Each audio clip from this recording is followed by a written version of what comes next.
En esta mañana, mis queridos hermanos, vamos a hablar acerca de uno de los personajes más perversos del Antiguo Testamento.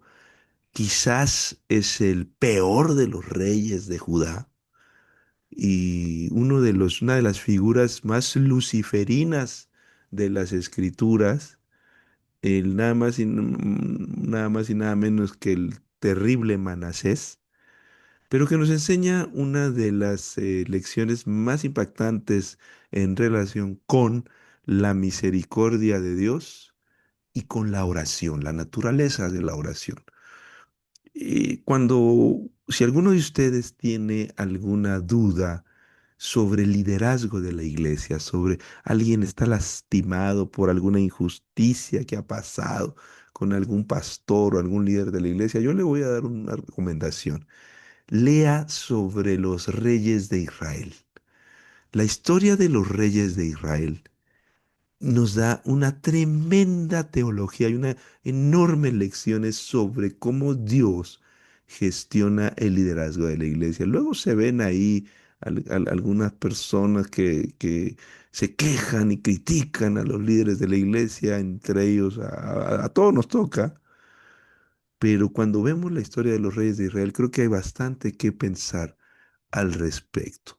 Manasés, Manasés fue un niño privilegiado, un niño de la iglesia, un niño de la que va, diríamos hoy, a la escuela sabática, hijo de Ezequías, su papá, uno de los monarcas más conocidos de la Biblia por su fidelidad a Dios, un hombre icónico, fiel a Dios, porque se pudo enfrentar en un momento dado a la superpotencia de la época, que eran los asirios. Manasés creció en el palacio real con todo tipo de ventajas y aprendió a ver a su papá a orar. En el año 696, con 12 años, llegó a ser corregente con su padre. Acuérdense que en el tiempo de Israel, el ser corregente quiere decir que reinó al mismo tiempo que su papá. Reinó junto con su padre, por eso se cuenta desde el 696 su reinado. Él era un adolescente. Pero cuando murió su papá en el 686 antes de Cristo, se quedó al frente del reino hasta el día de su muerte, en el 642 antes de Cristo. Esta es una época muy difícil para el reino de Judá. Acuérdense que para esta época ya el reino del norte había caído y siendo un adolescente llega al trono. Por lo menos unos 10 años su papá gobierna con él y a los 22 años es el monarca absoluto del reino de Judá, el reino del sur. Probablemente su padre lo calmó, lo tranquilizó un poco mientras estuvo con él. Hay que recordar que esta es la genealogía de él, este es Ezequías, su papá.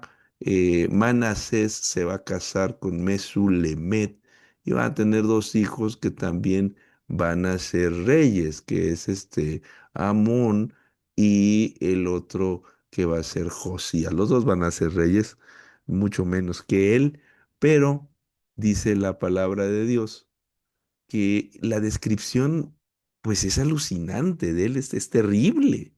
Fíjense cómo dice la escritura, dice, 12 años tenía Manasés, estoy leyendo aquí en la Biblia el libro de Segundo de Crónicas 33 1 al 5 en la Reina Valera del 95.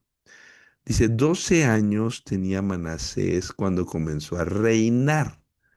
55 años reinó en Jerusalén. Aquí están tomando en cuenta desde la corregencia. Están poniendo los 12 años porque le están tomando en cuenta la corregencia. Pero hizo lo malo ante los ojos de Jehová, conforme a las abominaciones de las naciones que Jehová había echado de delante de los hijos de Israel. Dice que hizo lo malo ante los ojos del Señor, Porque él dice, reedificó los lugares altos que Ezequías, su padre, había derribado.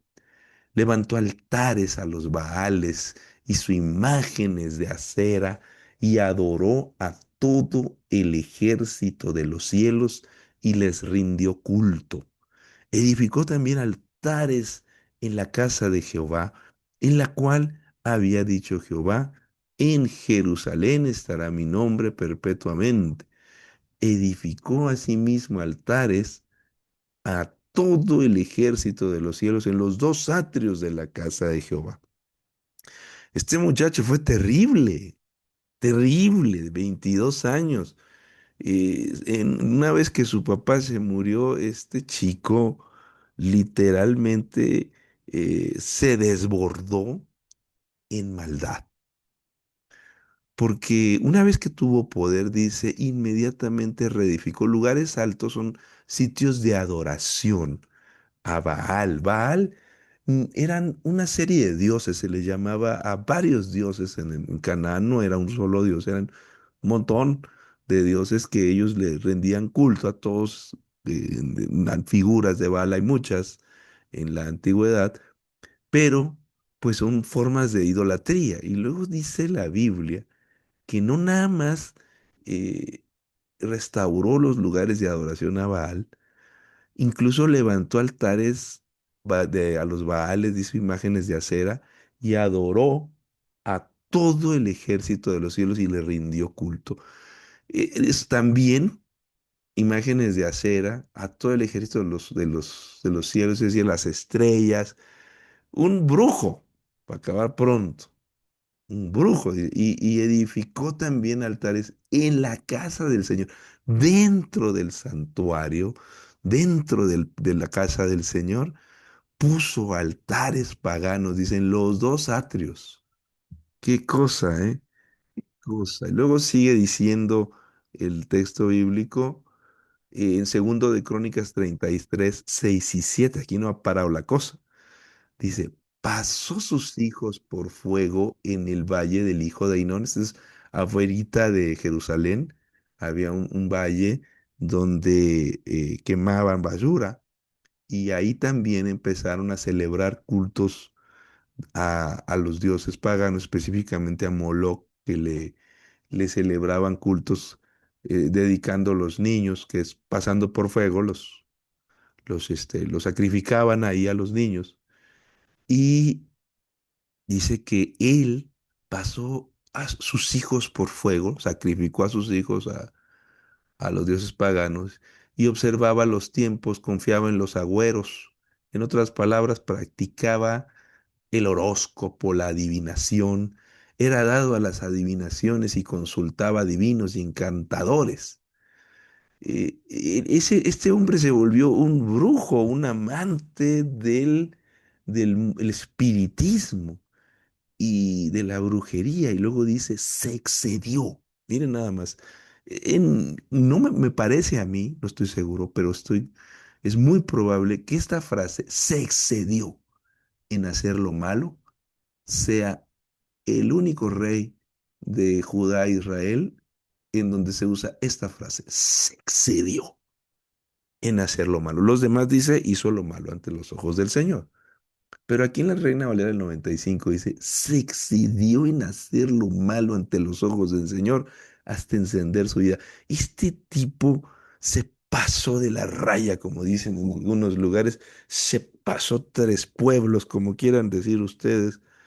Es decir, este fue el más malvado y el más perverso o de los más perversos de los reyes de Judá. Un miserable, de verdad, una de las peores figuras que aparecen en las escrituras de los reyes, de los que toman decisiones. El rey era el representante de Dios. Entonces,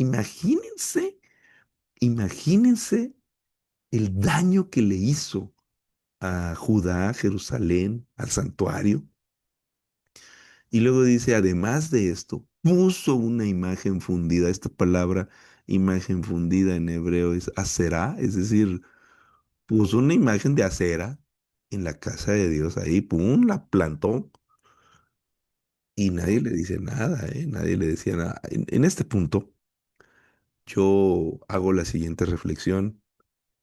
Cuando algunas veces suceden actos con líderes del pueblo de Dios que no son nuevos y que se equivocan, déjale a Dios que actúe, hermano, porque Dios actúa. Yo voy con las redes sociales cuando un pastor mete la pata, cuando un líder de la iglesia, un administrador mete la pata, hazle la gente a querer hacer justicia. Te voy a decir una cosa, te aseguro que Dios los pone en su lugar, ¿eh? Ni siquiera nosotros necesitamos salir ahí a hacerle de los justicieros y andar jugando al justiciero en estos temas. Hacemos más daño que bien. Pero fíjese todo el daño que hizo este hombre, pero aquí la historia no ha terminado, porque dice la palabra de Dios. Sigue diciendo ahí en segundo de Crónicas, capítulo 33 9 al 10. Ahora uso la nueva traducción viviente. Dice lo siguiente. Fíjense, pero Manasés indujo a Judá y a los habitantes de Jerusalén a portarse peor que las naciones que el Señor había aniquilado ante los israelitas. El Señor habló a Manasés y a su pueblo, pero no le hicieron caso. Cuando un líder se equivoca, ahí va la gente detrás. Ahí va la gente detrás. Y dice la Biblia que Manasés hizo mucho daño a los habitantes de Jerusalén porque los condujo a portarse peor que los cananeos, peor que los no creyentes, peor que los que no pertenecían al pueblo de Dios. La responsabilidad de un líder es muy grande, es muy grande. Hacemos mucho daño a aquellos que representamos a Dios y que tenemos la investidura ministerial sobre nuestras espaldas. Y les aseguro que no es algo sencillo. Y aquellos que hacemos daño, aquellos que llegamos a lastimar al pueblo de Dios y a conducir al sitio equivocado a los creyentes sinceros, vamos a pagar un precio muy elevado, ¿eh? Nosotros no vamos a que la gente diga, es que nadie dice nada, nadie hace nada. Deja de estar jugando a ser Dios. Dice la Biblia en Segundo de Reyes 21:16, Manasés también asesinó a mucha gente inocente, a tal punto que Jerusalén se llenó de sangre inocente de un extremo a otro. Eso fue además del pecado que hizo cometer a los habitantes de Judá e inducirlos a hacer lo malo a los ojos del Señor. Es muy probable eh, que haya asesinado al profeta Isaías, Manasés, que entre los muertos estos que mencionan ahí, el profeta Isaías, dice Ellen White en Profetas y Reyes, página 279, que entre ellos, ella dice directamente que entre ellos está Isaías, de los que mandó matar este salvaje, ¿no? Pero aquí no ha terminado la historia. Mis queridos hermanos, la desobediencia tiene terribles consecuencias para la vida. Dice primero de Samuel 15:23, como pecado de adivinación es la rebelión, como ídolos e idolatría es la obstinación. Hoy mucha gente dice, ay, pues yo no, yo guardo el segundo mandamiento, ni caso le hacen, ni lo pelan, pero dice la Biblia que la adivinación es algo así, la rebelión es equivalente a la adivinación, y que la obstinación es equivalente a la idolatría. Es decir, no querer escuchar a Dios, no querer escuchar su palabra, aferrarse a una idea que uno piensa que es verdad, pero que delante de Dios está equivocada, pues es como ser un idólatra, ¿eh? Y entonces dice la Biblia, segundo de Crónicas 33:11, por lo cual, dice Jehová trajo contra ellos a los generales del ejército de los asirios, los cuales apresaron con grillos a Manasés y atado con cadenas, lo llevaron a Babilonia. Imagínense, los asirios están acá Y desde acá van, dice, apresan a Manasés y se lo van a llevar hasta Babilonia encadenado, encadenado. Imagínate el rey de Judá encadenado. Este viaje duró meses, meses, atado con cadenas. Fueron y lo metieron a una cárcel allá en Babilonia donde ni siquiera hablan el hebreo. Y él está ahí con gente que no habla su lengua, no habla su idioma, solo lo han despojado de su reino, los asirios lo han humillado. No me da tiempo de contarles lo que los asirios le hacían a los reyes, ¿eh?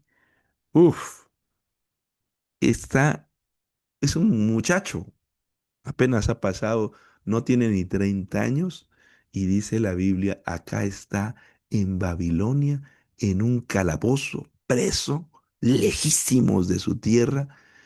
Y entonces dice, segundo de Crónicas 33 12 al 13, pero cuando se vio en angustia, oró a Jehová, su Dios, y se humilló profundamente en la presencia del Dios de sus padres. Dice otra vez, oró él y fue atendido, pues Dios oyó su oración y lo hizo retornar a su reino en Jerusalén. Entonces reconoció Manasés que Jehová era Dios. Oye, Manasés está lejísimos de su tierra, está en un calabozo. Y cuando se ve en angustia, cuando se ve solo en una prisión, lejos, despojado de su reino, dice la Biblia que ora. Pero no es cualquier oración. Dice que se humilla profundamente y que Dios lo escucha. ¿Cómo es posible que Dios escuche a un, a un sanguinario, a un brujo, a un asesino, a uno de los reyes más crueles, al asesino del gran Isaías? ¿Cómo es posible que Dios lo perdone? Este miserable no tenía perdón, pero así no funciona la gracia de Dios. Dice la Biblia que la gracia de Dios también es para aquellos que se han equivocado y aquellos que son muy malos. También pueden alcanzar la gracia de Dios.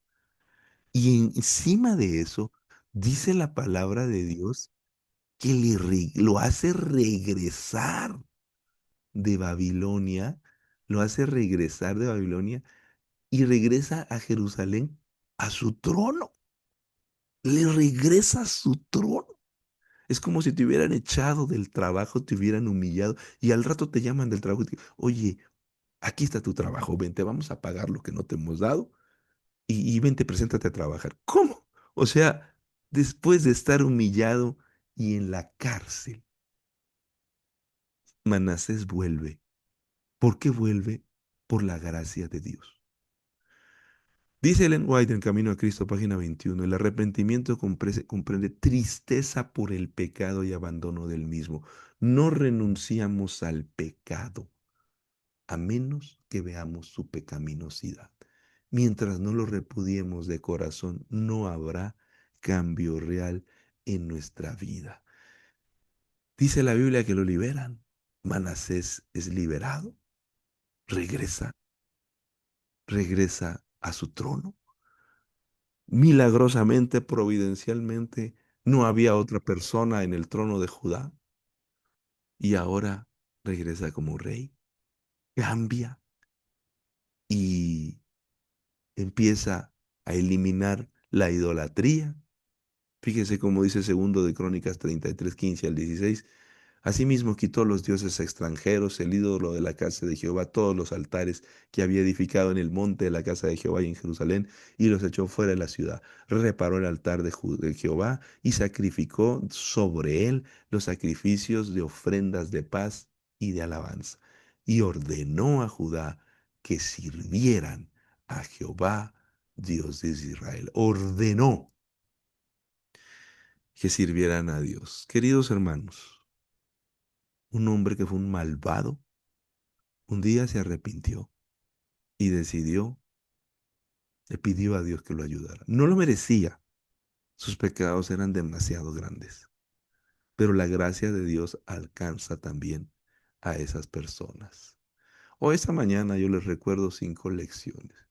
Número 1, los niños criados en la iglesia pueden convertirse en grandes enemigos del Evangelio. Y así sucede en muchos lugares. Nuestros propios hijos, como Manasés, criados con ventajas en la iglesia, pueden convertirse en seres perversos. Número 2, el pecado arrastra a la persona a caer cada vez más bajo, a niveles que nunca lo hubiera pensado. Manasés llegó muy bajo. Dice la Biblia, se excedió en hacer el mal y podía haber caído mucho más bajo porque así es el pecado y la maldad. Número 3, la maldad conlleva injusticia, idolatría, violencia, crueldad, abuso. No nada más es no ir a la iglesia, no nada más es no devolver el diezmo, no nada más es de portarse mal. El pecado te va arrastrando hasta la violencia, la crueldad y el abuso, como hizo con Manasés hasta convertirlo en un asesino. Número 4, el arrepentimiento y el perdón están disponibles para todos aquellos que confiesan sus pecados y se entregan al Señor. Nunca digas que alguien no tiene perdón de Dios, porque la gracia de Cristo alcanza a todos, aún los que hoy están en la cárcel, aún los que son asesinos, aún mis compañeros, pastores, administradores que se han equivocado y que un día el Señor los va a poner en su lugar y que en las redes sociales los critican abiertamente. Pero déjame decirte que Dios es un Dios de justicia y está al frente de esta iglesia. No hace falta que tú y yo andémosles haciendo al justiciero. Y número 5, es necesario cambiar nuestro estilo de vida para mantener fieles al Señor, para mantenernos fieles al Señor. Por eso, mis hermanos, yo les invito a recordar que la oración es poderosa. La oración es poderosa y la oración puede cambiar a aquellos que para nosotros hoy no tienen perdón de Dios. Que el Señor les bendiga esta mañana y que podamos recordar que el perdón de Dios también está disponible para nosotros esta mañana. Muy buenos días.